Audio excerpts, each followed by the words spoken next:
just because it's, quote, easier on us. We know we probably should just go ahead and go that route, but I won't be able to work as much as if we do that and we have the bigger fight.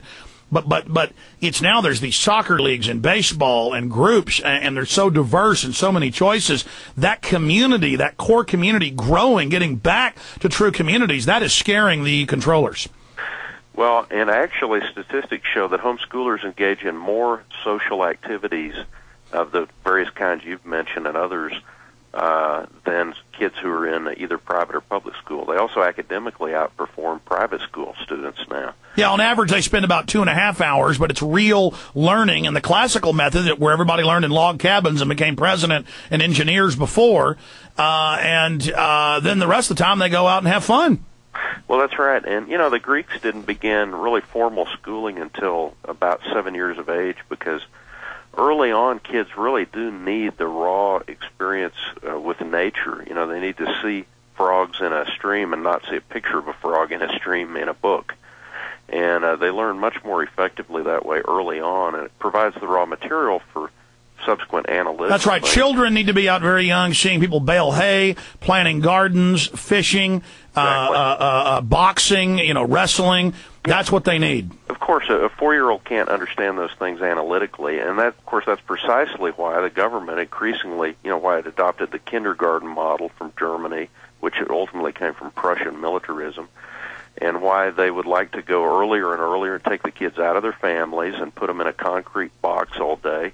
You don't learn anything in a concrete box at that age. You can't. Man, I tell you, Pat, you are just an amazing guy. I love Generalist, and everything you're saying is, all the basic research I've done and many others have done. You're a multifaceted guy. I mean, I know a lot of people are, but it's really great to talk to somebody that's really knows what's going on. Well, actually, I'm president of a homeschool, a national homeschool program.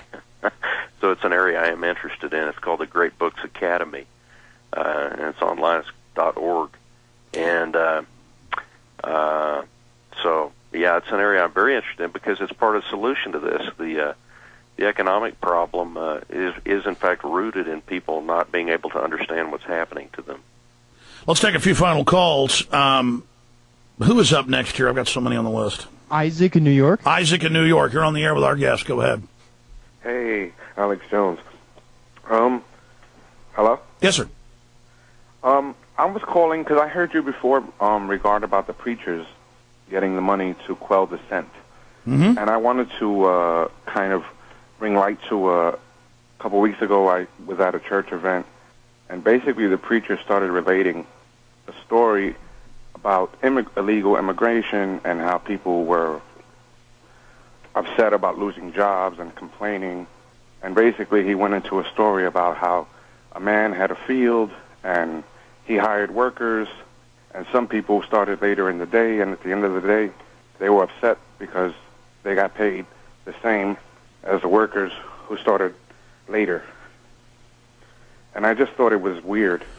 Look, there's a bunch of liberation. There's a bunch of liberation theology. We call it communism, but it's not. The banks fund this socialism. And they teach you turn your guns in. They've hired 26,000 preachers. We exposed this a year and a half before it was mainstream news. We got the secret FEMA documents from a pastor, Butch Paul did, and then we covered it here. And they have them, literally going off government scripts and being paid. And then if that isn't total tyranny, I don't know what is, Pat. Well, obviously, your religion is a tremendously important source, of inspiration, and ultimately, it inspires political action, and they know that. So they're going to try to corrupt that, just as they have the media, just as they have the educational system, the political system. So one has to keep one's eyes out for anything like that is not that raises one's eyebrows and doesn't match the truth. Yeah, folks, your children are the greatest treasure in the world. They teach you it's horrible to have children. They teach you it's a hassle. They teach you it's terrible. Right. When really it's the best thing in the world, and it's part of our life cycle. We're meant to be in families. And that's why the state, who wants the utopia, says they have to destroy the family first. And that's in all the government documents. It's total wickedness. The government is bankrupt and evil, period. We have to come out of it. We have to create our own communities. We have to decentralize, not centralize. That is what is going to stop tyranny. There will never be a utopia. But I appreciate your call, Isaac. Scott in Arizona, and then we're going to let our guest go. Scott, go ahead. Actually, Scott dropped off. Chris in Toronto. Okay, Chris in Toronto. Go ahead. Hey, Alex. Good afternoon. Good afternoon to you and your guests. How are you guys doing today? Good. Great. Awesome. I'm from Toronto, Canada, as you can tell. Pat, hello to you. What I'm concerned about, my question concerns, in Canada right now, it's like the chickens are really coming home to roost. What happened in America happened like over the last few years or so. From your knowledge, how is that going to impact differently, or is it going to be somewhat comparative to the U.S., what's happening in the U.S. right now in terms of the stock market going down, inflation? I mean, Canada has a lot of resources in terms of oil, water, timber, and we're more or less... Look, you have the same controllers. They're going to do the same thing to you. It's the same global management system. Pat? Yeah, that's exactly right. Your system's only trivially different. One of the funny things about Canada lately is the bankers here say, we abolished fractional reserve banking. And I looked into it. How can they say that? Because they still have fractional reserve.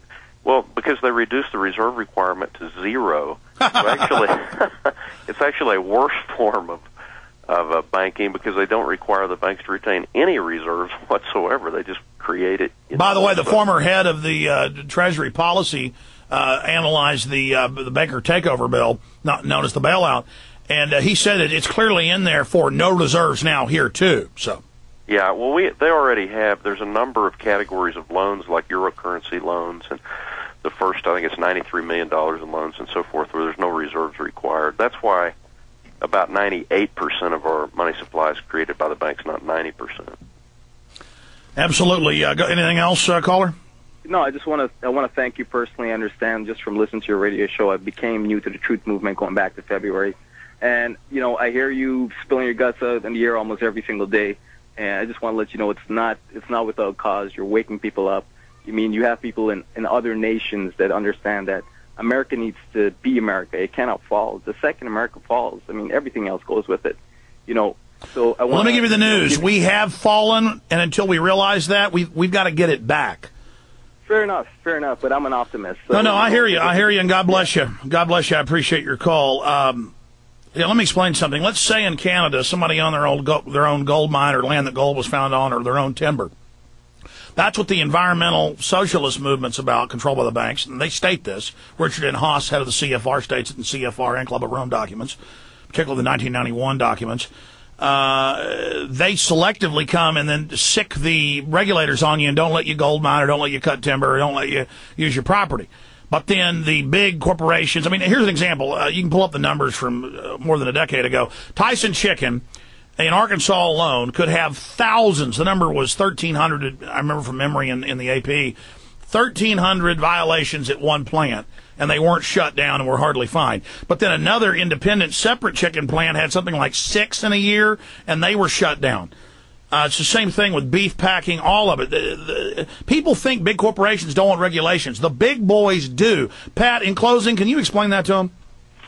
Well, it's the power of money. Again, we've been talking most of the last hour about this vast concentration of wealth, and obviously, for instance, these 4 major banks I talked about with $8 trillion in assets. Well, they have 4 presidents, 4 men, not 4,000 or 400,000. Make the ultimate decisions in those banks that affect hundreds of thousands of loans. I mean, that's incredible power. And so obviously they're tempted to increase it. These are materialists. These aren't people highly motivated. There may be exceptions, but for the most part, they're certainly not highly motivated by religion or ethical values. They simply want to increase their power. And that's undeniable viewing what's happening right now. And so they use it to corrupt the political system. They corrupt the media by buying it. And that's what you're up against. So it's no wonder that it creeps down to the level of a small businessman being mistreated by the government and a large one getting away with all kinds of violations. All right. Well, Pat Carmack, judge, former bank head, oil company owner, a lot of other great research that you bring to the table. and the producer of the Money Masters, the classic to understand what's happening. Everybody needs to see it. Available right now at Infowars.com on DVD, or call 888-253-3139. You can also go to TheMoneyMasters.com and get the film and some of the things that they offer there as well. Well, I really appreciate you coming on, Pat, and I want to have you back on in the near future to talk more about your monetary solution plan that you guys have come up with that I think is very, very important and needs to be looked at and is a serious option. Take care.